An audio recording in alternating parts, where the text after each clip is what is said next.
दुखाइ बढाइदिन्छ अनि नदुखीको समस्या केही हुँदैन, देखाउँछ मात्रै कि यसको समस्या निस्क्यो भनेर। जुन दुखाइ हुन्छ जसको तिनीहरूलाई पेन किलर पनि खानुपर्छ र यसमा पनि नोनी जुस छ, नोनी जुस खानुहुन्छ भने त्यो दुखाइ पनि हटाइदिन्छ। किनकि मसँग एकदमै धेरै रिजल्टहरू छ, टेस्टिमोनियल छ, त्यसैले सबै भनेर त सम्भव छैन। किनकि मेरो छोरीको जब एक्सिडेन्ट भएको थियो, दुईटै हात भाँचिसकेको थियो अनि त्यो एरियामा चाहिँ कोही पनि भनेको थिएनन्, सबैले भनिरहेको थियो कि त्यो केटी छैन भनेर। तर यही 4 महिना पहिल्यै हो कि मेरो छोरी चाहिँ आज जीवित छिन् र तिनको बिहे पनि भइसक्यो। आज एकदम खुसीको कुरा हो र तपाईहरुको आशीर्वादले आज एकदम राम्रो छिन्, ठीक छिन्, बिहे पनि एकदम सम्पन्न भयो, एकदम राम्रोसँग केही भएन।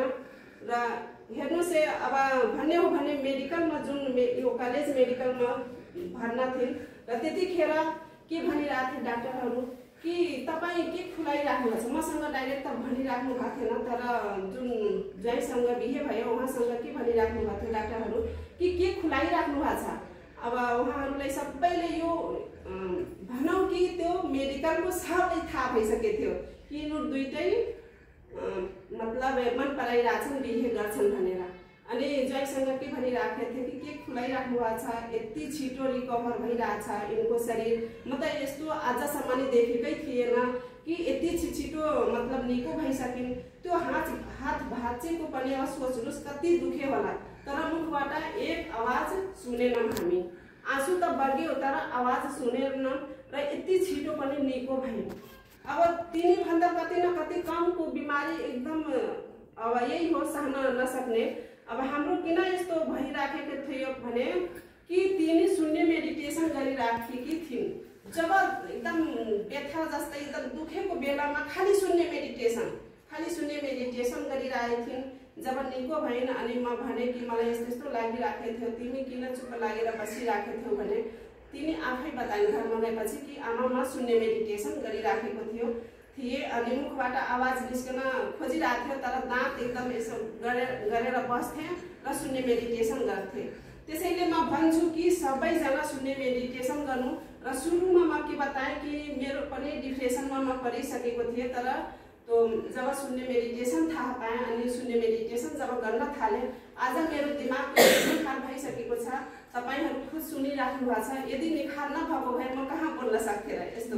त हेर्नुस् न आजको डेटमा भन्यो भने न मेरो आँखामा चस्मा छ, न मेरो मुखमा हर्ष भइसकेको थियो त्यो पनि छैन, जुन सफेद पानीको समस्या थियो त्यो पनि छैन, जुन बुढेसकाल लागिसकेको थियो त्यो पनि छैन। किनकि जुन नौजवान केटीको उमेरमा जुन मेरो महिनारी आइसकेको आउँथ्यो त्यस्तै मलाई आउँछ। अब हेर्नु 2 वर्ष कम छ मेरो 50 हुनलाई, तैपनि झन् नौजवान भन्दै भनौँ। मेरो साथीहरू के भन्छन्, जो 4 वर्ष 5 वर्ष पछि देख्छ भन्छन् हामी त बुढो भइसक्यौँ, तपाईहरु भर्खर आइराख्नु छ। यही हो डिएक्सनको कमाल हो। हेर्नुस् एकदम गहिराईमा सोच्नुपर्छ र एकदम बुझ्नुपर्छ म कुन कुरा बोलिराखेको छु, त्यो सबै कुरा तपाईहरु मनन गर्नुहोला कि साच्चै यही कुरा साच्चै त होला। उहाँ यस्तो साच्चै नभएको भए त यस्तो बोल्न सक्नुहुन्थेन। त हेर्नुस् यही हो मेरो स्टोरी कि आजको डेटमा म एकदम ठीक छु। अनि हाम्रो फ्यामिलीमा कसैको औषधि पनि चल्दैन, किनकि हाम्रो फ्यामिली एकदम स्वस्थ भइसकेछन्, तर पैसाको स्वास्थ्य छैन।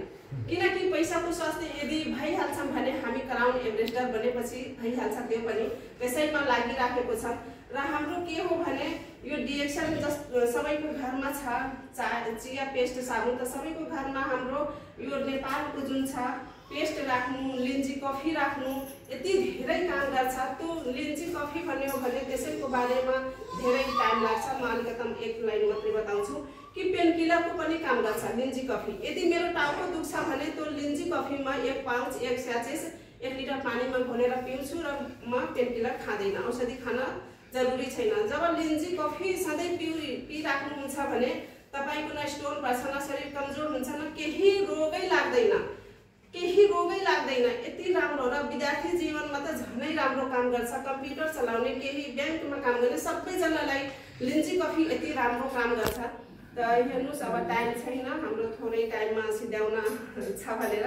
त यो जुन हाम्रो यस प्रोडक्ट अब हामी खाइसक्यौँ, अब म ठीक भइसकेँ, सबैजना सुनिराख्नु भएको छ, देखिराख्नु भएको छ। र पैसा कमाउन जस्तै अब म पनि सुरुवात कसरी गरेँ भने डिरेक्सनको कामलाई साइकलबाट सुरुवात गरेको हो र जब मेरो श्रीमान मान्नुहुन्थेन, एकदम डाँट्नुहुन्थ्यो, त त्यतिखेर म उहाँलाई केही जवाफ दिन्थेन, किनकि मलाई त उहाँलाई डिरेक्सनमा ल्याउन थियो नि।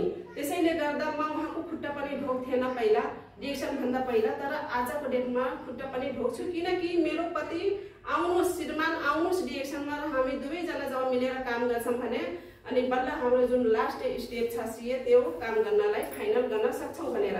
हेर्नुहोस्, जो महिला घरबाट निस्कन्छ नि उसलाई बहुत ताना बोली सुन्न पर्छ। घरदेखि नै सुरुवात हुन्छ, घरकै मान्छेहरू सबैलाई रिसाउने गर्छन्। अब कोही छोरी मान्छे बाहिर गइरहेछ डिरेक्सनको बारेमा भने आमा बुवा र दाइ भाउजू हुन्छन्, कोही बुहारी गइरहेछ भने सासू ससुरा हुन्छन्, देवर जेठ जेठानी हुन्छन्, डाँट्छन् कि कहाँ गइरहेछ घुम्छ, यस्तो यस्तो भन्छन् भनेर। अनि यस्तै सबैको फ्यामिली डाँट्ने गर्छन्। तर म त्यतिखेर केही सुनेन, म साइकलबाट निस्किरहेँ, मलाई भनेको थिएन, मलाई पनि भनिराखेको थिएँ। त म साइकलबाट निस्कन्थेँ र मिटिङमा गएर रुन्थेँ पनि कि मलाई यस्तो यस्तो भन्छन्, तर त्यो सबै सहे म कसैले बताउँथेन, म अशोक सरलाई पनि बताउँथेन, अरू हाम्रो थुप्रै सर म्याडमहरू हुनुहुन्छ उहाँ सबैलाई म बताउने गर्थेन, कहिले बताउँथेन कि मेरो घरको यस्तो यस्तो भन्छन् भनेर, सब मनमा राख्थेँ।